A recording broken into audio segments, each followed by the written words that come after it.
ये कहानी दो बच्चों की है जो प्रशांत महासागर के एक आइलैंड पर फंस जाते हैं और कई सालों तक इन्हें यहीं रहना पड़ता है। यहीं पर दोनों जवान हो जाते हैं और उनके शरीर में फिजिकल चेंजेस होने लगते हैं। इसके बाद ये दोनों एक दूसरे के प्रति आकर्षित होने लगते हैं। फिलहाल आगे उनके साथ क्या होता है, क्या वो यहाँ से निकल पाते हैं, जानने के लिए बने रहिए वीडियो के लास्ट तक। तो कहानी शुरू होती है जहाँ समंदर के बीच एक कश्ती को दिखाया जाता है जिस पर एक फैमिली होती है और उनके दो छोटे छोटे बच्चे होते हैं, जिसमें लड़के का नाम रिचर्ड्स होता है और लड़की का नाम एमलिन होता है। हालांकि ये दोनों सगे भाई बहन नहीं होते और उनके साथ इनका पिता होता है। साथ में इनका एक कुक है जिसका नाम पैडी है, वह इन सबके लिए खाना बनाता है। एक दिन उस जहाज में आग लग जाती है और धुआं बहुत ज्यादा उठता है जिससे कुछ दिखाई नहीं पड़ता। पैडी इन बच्चों को बचाकर ले जाता है और एक छोटी सी नाव में बैठा देता है और वो यहाँ से जाने लगता है। इनकी नाव रात भर चलती है और सुबह हो जाती है। एमलिन को एक आइलैंड दिखाई पड़ता है, वह पैडी को जगाती है। पैडी उस आइलैंड को देखकर बहुत खुश होता है और अपने नाव को उस तरफ मोड़ लेता है। जब ये सब उस आइलैंड पर पहुंचते हैं, ये लोग देखते हैं वहां पर हर एक चीज उपलब्ध है जिससे जीवन जिया जा सकता था। यहाँ पीने के लिए पानी है और खाने के लिए फ्रूट्स। फिलहाल यहाँ आकर ये लोग बहुत खुश होते हैं क्योंकि उन्हें हर चीज आसानी से मिल जा रही थी जो उन्हें चाहिए थी। इसके बाद पैडी को यहाँ शराब की बोतल भी मिलती है जिससे उसकी खुशी का कोई ठिकाना नहीं रहता। यहाँ रिचर्ड्स जब पानी में होता है तो उसे एक इंसान की खोपड़ी मिलती है, वह तुरंत इसे लाकर पैडी को देता है। इस खोपड़ी को देखकर पैडी समझ जाता है कि यहाँ उन लोगों से पहले भी कोई आया है। यही सोचकर पैडी बच्चों को लेकर दूसरी जगह चला जाता है। उस रात पैडी शराब पी रहा था। इस बीच दूसरी तरफ से एक आवाज आती है। पैडी डरते डरते उधर जाता है। वह देखता है एक पत्थर पर मांस का एक टुकड़ा पड़ा हुआ था और ढेर सारा खून भी है। ऐसा लग रहा था जैसे यहाँ किसी ने किसी जानवर या इंसान को काटा है। पैडी तुरंत बच्चों के पास आता है और बच्चों को समझाने लगता है कि वे लोग आइलैंड पर उस साइड में कभी न जाएं। फिलहाल पैडी वो चीज भूल भी नहीं पा रहा था। वह सोच रहा था आखिर उस जगह क्या हुआ होगा। पैडी यहाँ आग जलाता है और अब ये लोग काफी ज्यादा मस्ती करते हैं, लेकिन शराब का नशा ज्यादा होने के कारण पैडी को बहुत जल्दी नींद आ जाती है। खैर सुबह हो जाती है।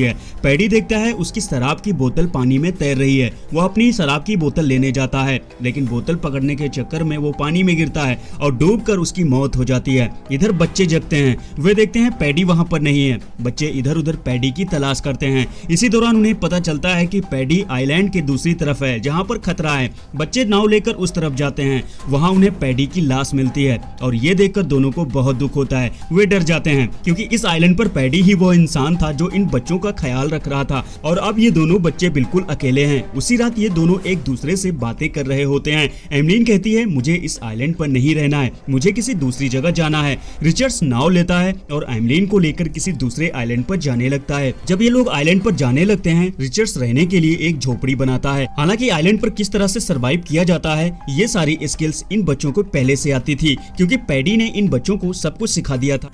इस आइलैंड पर रहते रहते इन दोनों को कई साल बीत जाते हैं और अभी दिखाया जाता है वे दोनों बच्चे अब जवान हो चुके हैं। फिजिकल चेंजेस के कारण वे एक दूसरे को नोटिस करने लगे हैं, शायद एक दूसरे को पसंद करते हैं। एक दूसरे के लिए इन लोगों के अंदर फीलिंग्स होती हैं, लेकिन इन लोगों को फिजिकल सेटिस्फेक्शन के बारे में अभी कुछ नहीं पता था क्योंकि जब ये छोटे थे तभी से आइलैंड पर रह रहे हैं। इस वजह से कामुकता के बारे में इनको कुछ नहीं पता होता। एक दिन एमलिन पानी में नहा रही थी, तभी वो नोटिस करती है कि उसके शरीर से ब्लड आ रहा है। वो देखकर डर जाती है और रिचर्ड्स को आवाज देती है। हालांकि एमलिन नहीं जानती थी कि इस एज में ब्लड आना स्वाभाविक है क्योंकि एमलिन का ये फर्स्ट पीरियड था। इसके बाद रिचर्ड्स वहां आता है और उसके चिल्लाने का कारण पूछता है, लेकिन एमलिन उसे कुछ नहीं बताती, उसे वहां से जाने को कहती है। लेकिन रिचर्ड्स उसके ब्लड आने का कारण पूछता है। वह जानना चाहता था कि आखिर क्या हुआ था। उसे लगता था एमलिन को कहीं चोट तो नहीं लग गई जिस वजह से ब्लड निकला है और वो उसका घाव देखना चाहता था, लेकिन एमलिन उसे कुछ नहीं बताती और चुप रहने को कहती है। इसके बाद रिचर्ड्स को गुस्सा आ जाता है और वो वहां से चला जाता है।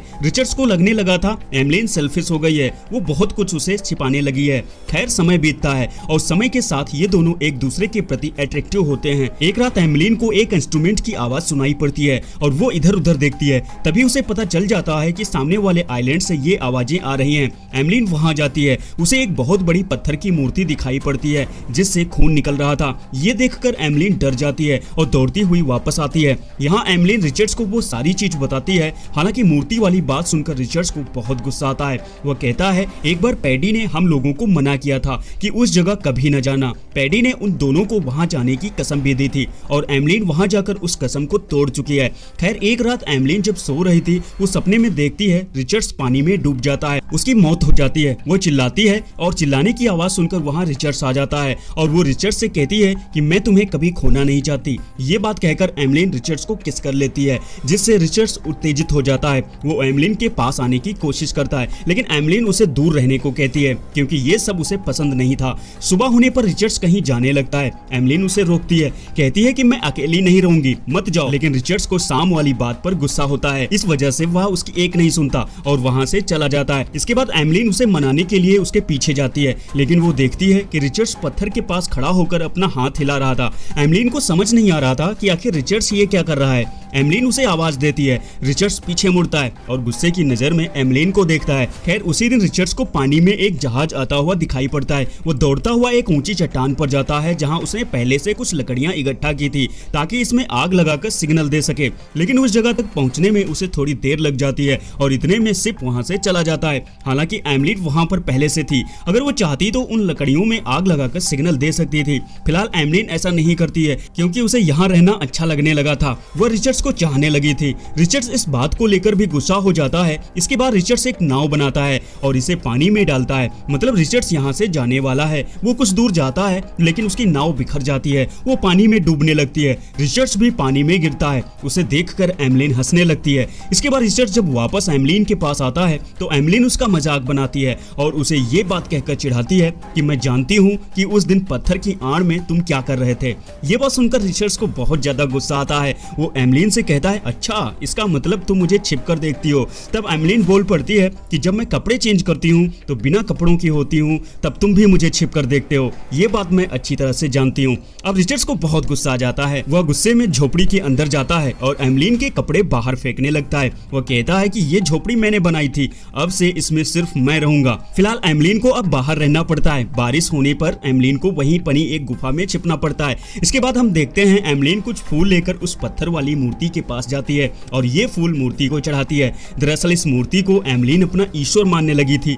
खैर इसके बाद एमलिन जब वापस आ रही थी तभी उसका पैर एक कांटेदार मछली पर पड़ जाता है जिससे उसका पैर जख्मी हो जाता है। अब रिचर्ड्स को एमलिन के ख्याल सताने लगे थे। उसे उसकी फिक्र होने लगती है और वो वहां जाता है जहां एमलिन रह रही थी। वह उसे देखता है। एमलिन की तबीयत खराब है और वो लेटी हुई है। रिचर्ड जब उसका कारण पूछता है तो वो कहती है कि उसका पैर एक कांटेदार जहरीली मछली पर पड़ गया था जिससे उसके पैर में घाव हो गया है और उस मछली का जहर उसके पूरे शरीर में फैल चुका है जिससे उसकी तबीयत खराब हो गई है। इसके बाद एमलिन रिचर्ड्स से कहती है कि मुझे मेरे ईश्वर के पास ले चलो। इसके बाद रिचर्ड्स एमलिन को उठाकर उस पत्थर वाली मूर्ति के पास ले जाता है और वहां एमलिन के ठीक होने की प्रार्थना करता है। थोड़ी देर के बाद हम देखते हैं एमलिन बिल्कुल ठीक हो चुकी है और रिचर्ड्स उसे अपने साथ अपनी झोपड़ी में ले आता है। अब ये लोग फिर से एक साथ रहने लगे हैं। एक दिन जब रिचर्ड्स और एमलिन बैठकर बातें कर रहे होते हैं, इस दौरान एक दूसरे से अट्रैक्ट होते हैं और ये पहली बार था जब दोनों के बीच में फिजिकल रिलेशन बनता है। ये इंजॉयमेंट इन लोगों को बहुत पसंद आता है। इस वजह से ये लोग दिन में कई बार फिजिकल रिलेशन बनाने लगते हैं और इस तरह दोनों काफी समय बिताते हैं। एक दिन रिचर्ड्स नोटिस करता है कि एमलिन अब उसे पहले की तरह टाइम नहीं दे रही थी। रिचर्ड्स एमलिन से बड़े प्यार से पूछता है क्या वो पहले की तरह उससे प्यार नहीं करती। इस पर एमलिन कहती है नहीं, ऐसी कोई बात नहीं है, दरअसल मेरी तबीयत ठीक नहीं है, ऐसा लगता है जैसे मेरे पेट में कुछ है। इसके बाद एमलिन रिचर्ड्स का हाथ अपने पेट पर रखती है। रिचर्ड्स को उसके पेट में कुछ हलचल होने जैसा महसूस होता है। वो एमलिन से कहता है तुम्हारे पेट में ये हिल क्या रहा है। दरअसल एमलिन प्रेग्नेंट हो चुकी थी लेकिन रिचर्ड्स और एमलिन को नहीं पता था कि प्रेग्नेंट होना क्या होता है, यानी उन दोनों को ये नहीं पता था कि उसके पेट में उन दोनों का बेबी है। एक दिन रिचर्ड्स आइलैंड के दूसरी साइड में जाता है जहां वो देखता है कुछ आदिवासी एक इंसान की बलि चढ़ा रहे थे। ये देखकर रिचर्ड्स बहुत डर जाता है और वापस दौड़कर एमलिन के पास आता है लेकिन यहाँ एमलिन को पेट में बहुत ज्यादा पेन हो रहा था जिस वजह से एमलिन बहुत चिल्लाती है। दरअसल एमलिन को प्रेगनेंसी पेन हो रहा था क्योंकि उसके डिलीवरी का समय हो चुका है और अभी रिचर्ड्स उसकी मदद करता है। इसके बाद एमलिन एक बच्चे को जन्म देती है। उस बच्चे को देखकर दोनों बहुत खुश होते हैं और उसे अपनी झोपड़ी में लाते हैं। थोड़ी देर बाद बच्चा रोने लगता है क्योंकि उसे भूख लगी है और यही सोचकर ये लोग उसे खाना और पानी पिलाते हैं क्योंकि इन दोनों को ये नहीं पता था कि न्यूबॉर्न बेबी को मदर मिल्क की जरूरत होती है। फिलहाल बच्चा रोए जा रहा था। इस पर एमलिन उसे उठाती है और अपने सीने से लगाती है, लेकिन वो बच्चा सीने से लगते ही अपना खाना खुद ढूंढ लेता है। फिलहाल ये दोनों इस बच्चे का नाम पैडी रखते हैं, क्योंकि बचपन में पैडी इन लोगों का कुक था, जिसकी वजह से ये लोग आज जिंदा हैं और उसे ये लोग बहुत मिस कर रहे हैं। फिलहाल ये दोनों बच्चों को बहुत प्यार करते हैं और इस आइलैंड पर उनकी जिंदगी खुशी खुशी बीत रही है। और देखते ही देखते काफी समय बीत जाता है। वो बच्चा अब बड़ा हो गया है। इसके बाद रिचर्ड्स उस आइलैंड पर जाता है जहाँ पहली बार पैडी उसे लेकर गया था। यहाँ वो बहुत सारी चीजें देखता है जो उसके बचपन की याद दिलाती हैं। फिलहाल इस आइलैंड पर कुछ समय बिताने के बाद एमलिन जब वापस नाव पर अपने बच्चे के साथ आती है, तभी उसकी पतवार पानी में गिर जाती है। इस तरह उसकी नाव लहरों के सहारे दूसरी साइड में जाने लगती है। जब वो अपनी एक पतवार से दूसरी को उठाने का प्रयास करती है, लेकिन वो पतवार छोटी पड़ जाती है। इसके बाद एमलिन रिचर्ड्स को आवाज लगाती है। रिचर्ड्स दौड़कर पानी में आता है। इस दौरान वो देखता है उसके पीछे एक शार्क पड़ जाती है।